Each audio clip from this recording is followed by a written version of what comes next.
नमस्कार, जय माता की।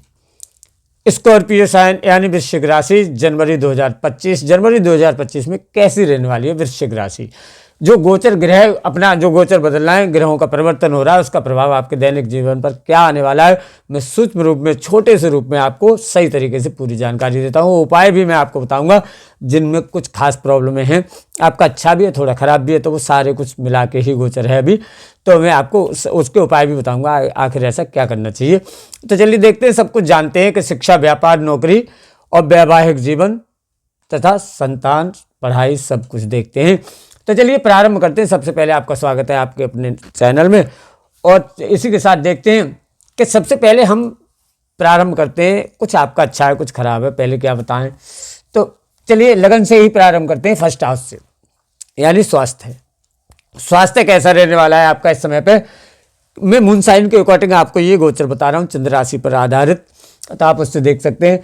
तो फर्स्ट हाउस यानी आपका शरीर की क्या एक्टिविटी रहने वाली है इस समय पे, यानी स्वास्थ्य कैसा रहने वाला है। तो इस समय पे स्वास्थ्य को देखते हुए थोड़ा ऐसा लग रहा है कि 21 जनवरी जब तक ये मंगल आपके गोचर बदलेंगे, ये यहाँ पे आने वाले हैं, तब तक तो आपका स्वास्थ्य सही रहने वाला है। लेकिन जब गोचर अष्टम भाव में आ जाएगा तो थोड़ा सा शारीरिक कष्ट रहने की संभावनाएं रह सकती होती हैं। उस समय पे 21 जनवरी के बाद आपको ध्यान रखना चाहिए। खास करके क्या होगा, इम्यूनिटी डाउन होगी, मतलब वीकनेस आएगी आपके अंदर खास करके। तो जब आपको यात्रा वगैरह कर रहे होंगे तो उस समय पे आपको खास करके ध्यान रखना है, खाने पीने का समय से खाना पीना लेना है। आपको इम्यूनिटी से संबंधित खास करके प्रॉब्लम है। मंगल जो होते हैं नसों से संबंधित आपको परेशानी दे सकते होते हैं। खास करके किसी को ब्लड से संबंधित कोई प्रॉब्लम होगी, वो बढ़ सकती है थोड़ी सी इस समय पर। स्वास्थ्य मतलब तो स्वास्थ्य लगभग छोटी छोटी सी जो परेशानियां होंगी ऐसी रह सकती होती हैं, कोई खास बड़ी समय पर नहीं रहने वाली होगी। वक्र स्थिति में मंगल यहाँ पे आ जाएंगे ना, तो इसलिए मिथुन राशि में गोचर कर जाएंगे। तो अब इसका प्रभाव क्या आने वाला होगा कि छोटी मोटी परेशानियां खास आएंगी। यहीं पर हम अब साथ साथ देखते हैं कि शिक्षा का कैसा रहने वाला है। जो विद्यार्थी पढ़ाई करते हैं, जो बच्चे, उनका क्या रहने वाला है। तो शिक्षा का इस समय पर थोड़ा सा, शिक्षा में भी राहु बैठे हुए हैं आपके पंचम भाव में, और बृहस्पति जो है वो आपके 7th हाउस में है, जो इस घर के स्वामी हैं। तो राहु बैठे हैं तो भाई थोड़ा बहुत तो तनाव देंगे ही। तो शिक्षा का इस समय पर क्या रहने वाला है कि थोड़े से तनाव रह सकते हैं आपको इस समय पे। थोड़ा सा आपको गलत संगति से बचना है। खास करके इस समय पे राहु है, आपको गलत संगति में डाल सकते होते हैं। शनि का भी उतना अच्छा गोचर नहीं है, तो आपको खास करके इस समय पर गलत संगति से बचना है। और शिक्षा उतनी अच्छी इस समय पे मैं नहीं कह सकता कि बहुत अच्छी रहने वाली है, लेकिन वैसे लगभग सही रहेगी। और खास करके आप किसी नशीले पदार्थों से बहुत बचे रहें इस समय पे, ये आपको आदत पड़ सकती होती है इस समय पर, वो आपके लिए बहुत नुकसानदायक रहेगी। और इसी के साथ यहीं पे हम थोड़ी सी नज़र डालते हैं कि प्रेम संबंधी यानी जो लव रिलेशन होते हैं वो कैसे रहने वाले हैं। तो वो भी उतने अच्छे नहीं रहने वाले हैं। मंगल की यहाँ पे भी युति है, यहाँ पर भी राहु बैठे हुए हैं। तो इस समय पे क्या होगा, छोटे मोटी बातों पे तनाव होंगे आपके।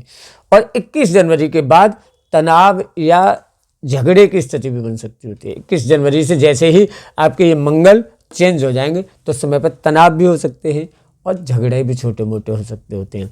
तो प्रेम संबंध भी इस समय पर उतने अच्छे नहीं रहने वाले हैं। लेकिन खास करके अब हम देखते हैं कि भाग्य कैरियर की क्या स्थिति इस समय पर रहने वाली है। तो भाग्य कैरियर के बारे में देखा जाए तो 20 जनवरी से पहले तो आपका बहुत ही अच्छा दिख रहा है इस समय पर। 21 जनवरी से मंगल चेंज होंगे, उससे पहले अभी की जो पोजीशन है वो आपका बहुत अच्छा रहने वाला है, यानी 20 जनवरी तक बहुत अच्छा रहने वाला है। 21 जनवरी से थोड़ा आपको बाधाएं आएंगी, प्रॉब्लम आएंगी। कुछ नया काम आप करना चाहेंगे तो इतनी जल्दी सेट नहीं होगा, और होगा भी तो उसमें थोड़ी बहुत आपको बाधाएं देखने में मिलेंगी। और समय आपके इस समय पे एक चीज़ बहुत अच्छी रहेगी। इस समय जो अभी फिलहाल का गोचर चलेगा 20 जनवरी तक, वो आपका इस समय मतलब फुर्ती भी रहेगी आपके अंदर, आप काफ़ी एक्टिव रहेंगे इस समय पे। तो काफ़ी हद तक इन चीज़ों में बहुत अच्छा देखा जाएगा। तो आप नए नए काम करने की भी सोचेंगे काफ़ी हद तक। और महीने के लास्ट में तनाव रह सकते होते हैं आपको। 27 जनवरी से जब ये शुक्र भी बदल जाएंगे, उस समय पर आपको थोड़े से तनाव देखने को मिलेंगे। इसके साथ साथ देखते हैं कि नौकरी का क्या रहने वाला है इस समय पे। तो नौकरी आप ये समझ लीजिए 20 जनवरी से पहले, ये जब तक मंगल चेंज नहीं हो रहे, जब तक नौकरी के योग बहुत अच्छे हैं, इस समय पे आप प्रयास कीजिए, आपको नौकरी अवश्य ही मिल जाएगी। इसके बाद थोड़ा सा हम उतना अच्छा नहीं कह सकते होते हैं। तो आप 20 जनवरी से पहले बिल्कुल तैयारी कीजिए, नौकरी मिलने की पक्की उम्मीद है। इसके साथ साथ देखते हैं कि व्यापार कैसा रहने वाला है। सबसे पहली बात, सूर्य आपके सेकंड हाउस, सूर्य आपके सेकंड हाउस में बैठे हुए हैं, जो इस घर के स्वामी हैं व्यापार के।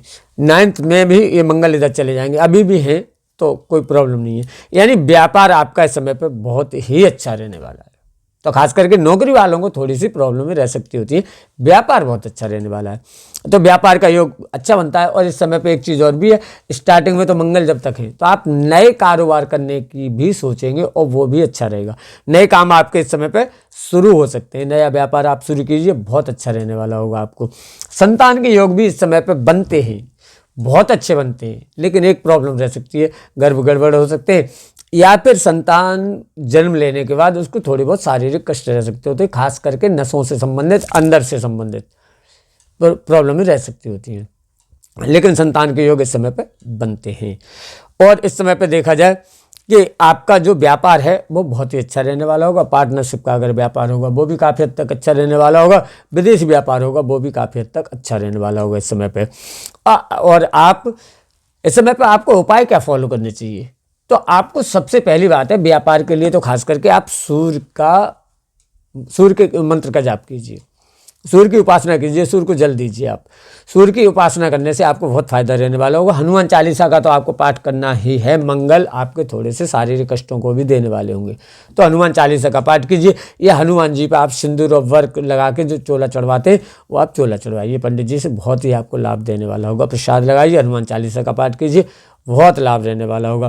खास करके आप ये चाहते हैं कि किसी चीज़ में कोई प्रॉब्लम ना हो, या जैसे आपकी इनकम उतनी नहीं रहने वाली होगी तो वो सही रहे, या धन की स्थिति उतनी अच्छी नहीं रहने वाली होगी, धन उतना नहीं बचेगा, खर्चा भी होगा साथ साथ, तो वो इनमें प्रॉब्लम में नहीं आए। तो आप मछलियों को, छोटी छोटी मछलियाँ लेके आप 40-50 और बहते हुए साफ पानी में कहीं पर छोड़ दीजिए। सादा मछली देसी जो होती है वो, उनसे आपको बहुत लाभ रहने वाला होगा। अगर आप मछली नहीं छोड़ सकते तो मछलियों को करीब 1-1.25 किलो आटा लेके गोली बना के उनकी आप गुंदवा के डालिएगा, इससे आपको बहुत फायदा रहने वाला होगा।